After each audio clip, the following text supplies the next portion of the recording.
Good day, folks. Everything new under the sun. We're looking at Revelation chapter 13. Now, I think we're right in the middle of the time where the world government is rising. The stage is set for the Antichrist, the one world government, a mark of the beast system. And this is what Revelation chapter 13 speaks about. Now, I think a lot of this is fulfilled in the first half of the 7 year period. And this is not the wrath of God. This is the wrath of, Satan on men. He's trying to get back and he's trying to control. He's trying to be like God and be God. And this is really the end result of the sin of man in this earth. And it's just coming back at them, basically.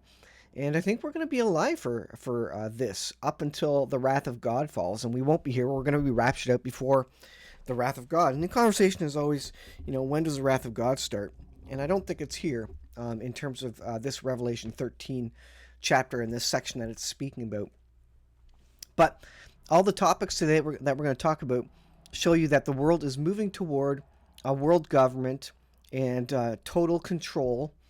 And if you don't bow to the powers that be, you will be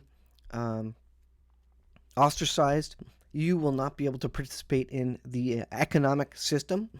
You will be starving. Your family will be starving. So it's going to pressure a lot of people just to bow and do what the beast says and do what the world government says, just for food. Some people are going to be so desperate they think, I have nothing else. If I don't eat, I'm going to die, and they don't realize that there is an eternity that we can have with Jesus Christ if we ask for the salvation through Jesus Christ and accept his forgiveness when he died on the cross for our sins. If we accept that, we have eternity. Most people think this is all they have, so they're going to do whatever it takes to get every extra breath on this planet. So they will accept the mark of the beast. They will bow down and worship the beast and the image of the beast because they will think that's all they have. But you know what? We're going to be, if you don't follow the mark of the beast, if you don't accept it, you're going to be starving. You're going to be put in jail. You're going to be persecuted for the name of Jesus. Chapter 13 says, "And they worshipped the dragon, for he had given his authority to the beast, and they worshipped the beast, saying, 'Who is like the beast? Who can fight against it?'" They will be so desperate that they will say, you know what, I can't do anything. I can't stand up to this thing, this person, this whatever it is. I need to bow down to it for my own life. But of course, the Christians will be, understanding that, we may have to die in this lifetime to go through to eternity. It's not a question we may. We will have to die or be raptured out. But I think the rapture comes a little bit later here. Verse 5, "And the beast was given a mouth uttering haughty and blasphemous words. And it was allowed to exercise." So God allows this thing to exercise power on the earth for a period and a time. Remember, these are not doing it, out of their own strength. God allows this for a reason and a purpose, and part of it is the justice and the repercussions of the sin of mankind on this earth. It says it opened its mouth to utter blasphemies against God, blaspheming his name and his dwelling. Now this is going to really test the Lord's patience. And he allows it to go on for a purpose and a period and a time. God is allowing on this right now. It says, also it was allowed to make war on the saints and to conquer them. And authority was given over to every tribe and over every tribe, people, language, and nation. This speaks of the world government having total control of the world. And all who dwell on the earth will worship it, even everyone whose name has not been written before the foundation of the world in the book of life of the Lamb who was slain. If anyone has an ear, let him hear. So those who are not saved will worship him. They will have no other choice. They will not believe. They will not understand that there is eternity and that there is another life to this. So they will do whatever they can to stay alive at this point. Verse 11. "Then I saw another beast rising out of the earth. It had two horns like a lamb and spoke like a dragon. It exercises all the authority of the first beast in its presence and makes the earth and its inhabitants worship the first beast. You will be made to bow down to this beast if you are not saved, and you will bow down if you are not saved. You will have no other choice for fear of not being able to feed your family, feed yourself, or for fear of going to jail, or for fear of some other punishment. It says it performs great signs, even making fire come down from heaven to earth in front of people.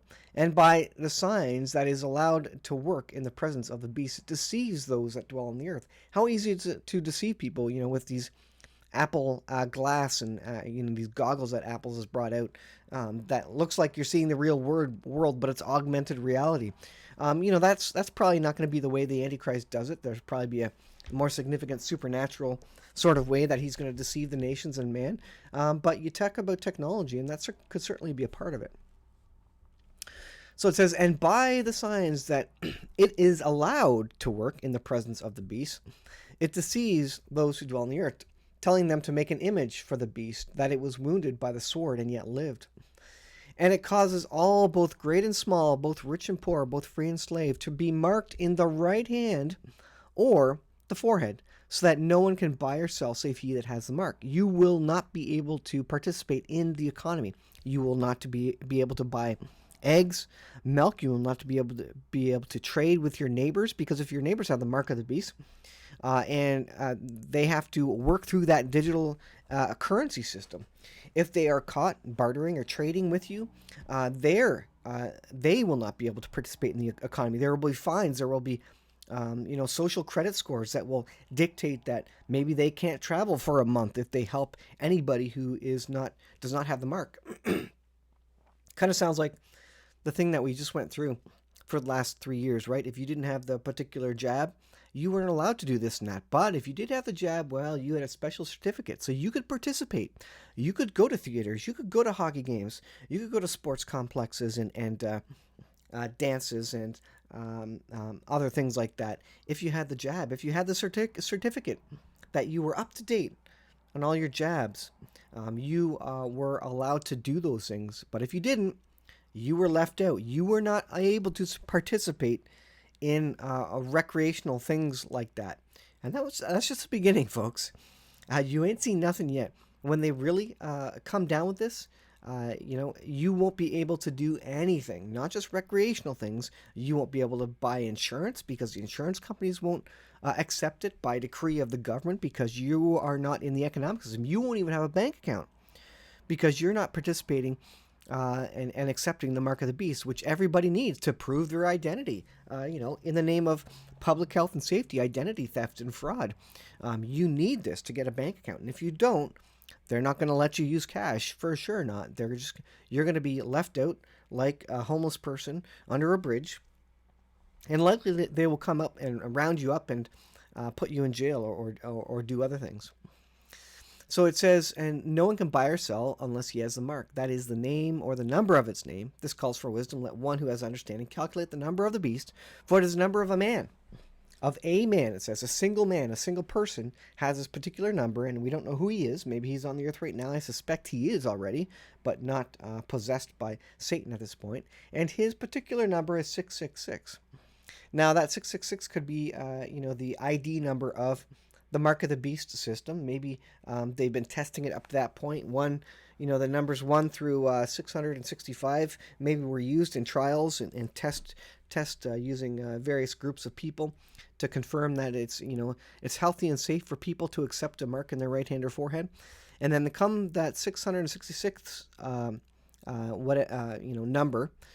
Maybe that is the world leadership finally taking control, and that particular man saying, okay, this thing is ready. I'm going to be the first to get it of the public, and everybody else has to get the same thing as I did, and you have to follow me. Interesting. So we see a build-up to world government, total control for your own health and safety, and if you don't, you will be left out of the economic system. No one can buy or sell. You won't be able to buy or sell. Bartering, I think that's going to be very hard to do. People who have the mark are not going to want to barter with you. So it's going to be very much a Mad Max thing, and you're not going to be able to get by. Even the Mennonites at that point won't be able to get by without electronic, digital, a cash or a passport. Without great hardship and possible fines, imprisonment, etc. You're going to be vagabonds with your kids, with your grandmother, your parents, whoever hasn't bought into the system. So is the world moving towards world control? Well, looks like we're moving toward World War III, and I think World War III is one of the things that um, comes into play before the world will accept an antichrist figure and accept a world government. A large crisis has to exist before people will accept big things like lockdowns, like digital health certificates, right? So the big emergency was, of course, the pandemic, and if it wasn't anything less than that, and the people around the world wouldn't have accepted not being able to travel around at will. They would not have accepted being locked into their own houses, in their own houses for weeks and months at a time. They wouldn't have accepted it without a great propaganda machine, media machine, information, psyop, whatever you want to call it, and even public pressure comes into it. So Lavrov notes F-16s can carry nuclear weapons. So of course Biden famously said, if we start sending tanks and air and fighter jets to Ukraine, that is the definition of World War III. And what are they now saying? Well, even Mike Pence is saying, let's send F-16s to Ukraine to help them in the battle. All right. Confirmed on the battlefield in Ukraine, Russia has destroyed the first of the Leopard 2 tanks and Bradley fighting vehicles. So Russia is taking them out one by one as they see them come onto the battlefield. They're being wiped out. Folks, this is hundreds of thousands and millions of dollars being wiped out in a split second on the battlefield. So where's all your tax dollars going? Hundreds of millions of dollars is going onto the Ukraine battlefield and being absolutely wiped out as soon as Russia sees it. Let's see. Let's look at this one. Department of Homeland Security to assign social credit style risk scores to social media users. Are you saying something that is against the narrative, like me? Well, then you're going to get a bad social credit score, and I probably have a bad social credit score. I still have 2 strikes on my channel, 1 more strike, and I'm completely banned from YouTube. My channel is completely deleted. 3rd strike and you're out, and I have 2 strikes. So they're well on their way to taking me off social media because I'm not following the narrative. I'm not saying what they want me to say. I'm not saying I'm correct in every single sentence and word that I say, but it's too much for them. They can't handle it. Apparently, people can't handle diversity of opinion. So social media scores, just like they have in China. You know what they do in China? If your social media score, if your credit score rather, is too low, well, maybe you can't get on a train. You can't buy tickets for a train for the Christmas season to go see your family in another part of the country. You can't buy tickets for a plane. Maybe you can't go to the theater. Maybe you want to watch the latest, Marvel movie, whatever it is. You just a little bit of a pressure point. They're going to limit you from buying tickets to that particular event. And through that coercion and pressure, they're going to convince you that you need to do what the government says. Otherwise, you're going to lose out on a lot of fun. And if that doesn't work, they'll lock you down even further. They will fine you. They will put you under house arrest. Maybe they'll even arrest you and charge you with something if you continue not to follow, if your credit score continues downwards. And folks, this is coming. This is already here. Insurance companies do this sort of thing. Of course, financial companies already do it. And so as we get digital IDs and governments can control more and more of your everyday life digitally, electronically, in a simple way, this is coming down the pipe. This is a quick comment on the wildfires that's causing a lot of smoke in the United States, which is interesting. This is a picture of New York, the New York skyline, which is interesting. And 250 fires are out of control in Canada, and some say it's planned. And I haven't looked into it very much, but you know what? This is common as well. This is not uncommon, I'll say, to have fires across Canada in various provinces in the boreal forest. And especially over here on the East Coast, the fires are significant because we had Hurricane Fiona go through, which blew down a bunch of trees. They've been drying out for since November for 6 months, over 6 months, and so they're ripe for burning now.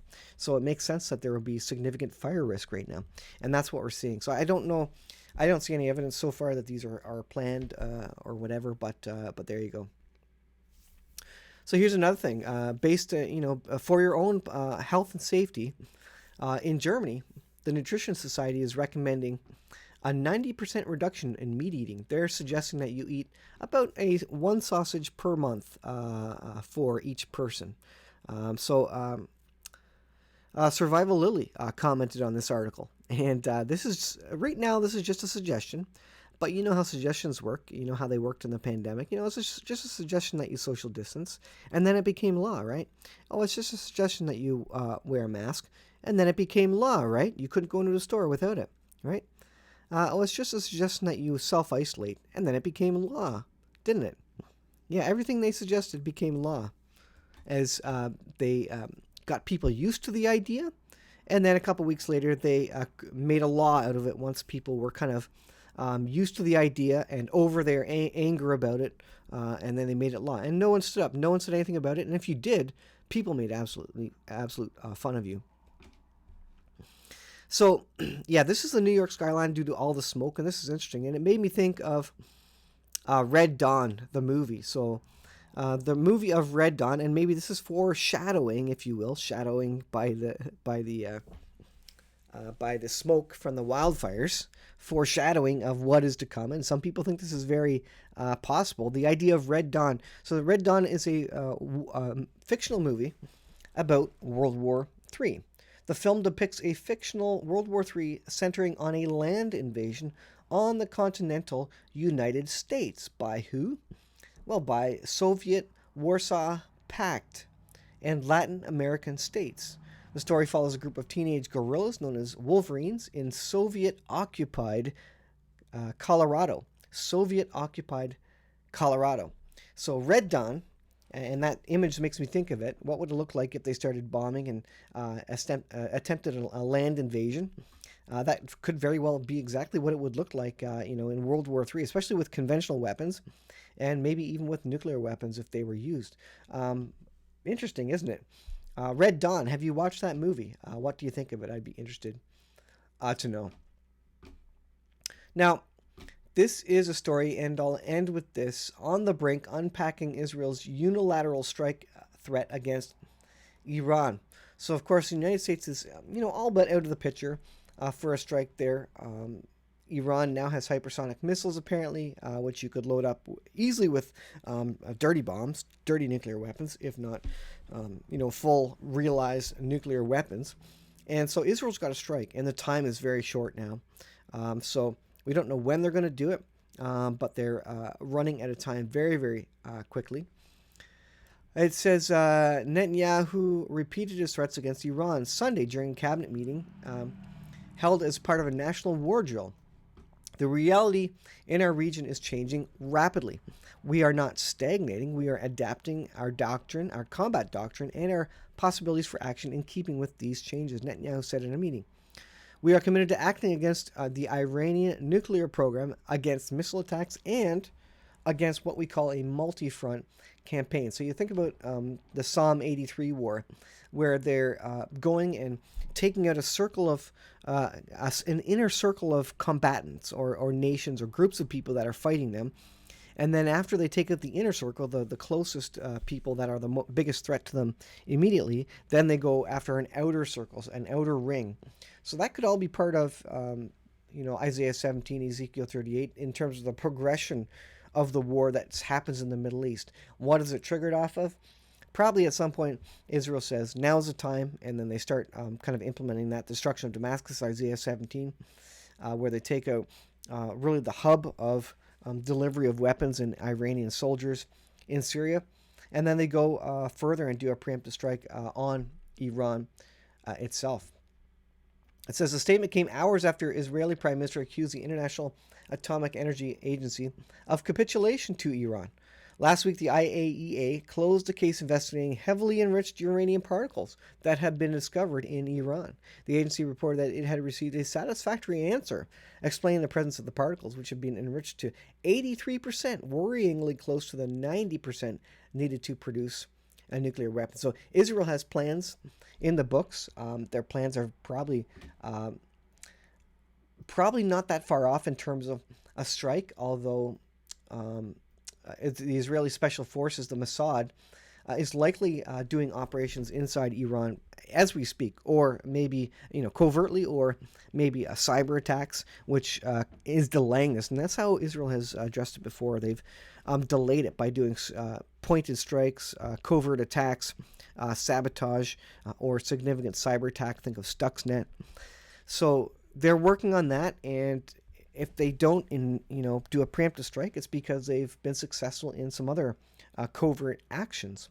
But there will come a time, I think, where they do have to do a preemptive strike, and then it all is set off. And so war is heating up all around the world. Wars, rumors of wars, nations against nations, kingdom against kingdoms. This is all rising, and out of it is not only World War III, but absolute economic collapse and famine around the world as the supply chains are destroyed. And you'll recall that article in the United States that the big kitchens, restaurants, or whatever for big organizations need to be ready for a 10-day supply chain disruption. And so the question is, what do they know is coming? And then you watch MonkeyWorks and all these surveys, the land surveys. Are they getting ready for a Red Dawn invasion, or at least the potential of that, the possibility of that? Some people say that's way out there, out in left field, as they say. But I think you have to prepare for that as a military, and I think that's exactly what they're doing.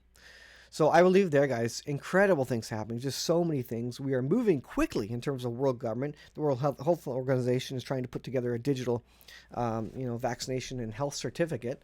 And they said straight up, you know what?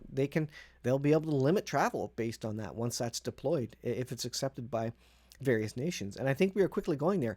All they need is an emergency to force this into place. We will all accept it because people just want to live fat, dumb, and happy. They want to go on with their regular lives, so they will accept it. How many people in your close circle simply got the jab because they wanted to get back to normal life, quote unquote? Yeah, pretty much everybody was just sick of it at some point, enough lockdowns, and they said, you know what, I'm just going to take this so we can go on with our lives. A lot of young people did that, that I know of directly. A lot of young people said, you know what, I just want to go back to school and be normal, so I'm going to get this and be normal. But you know what, folks, you can't be normal at some point. This is going to go hot, and it's going to be crazy at some point. All right, I won't babble on. Thanks for watching. Thanks for your support. We'll see you in the next video.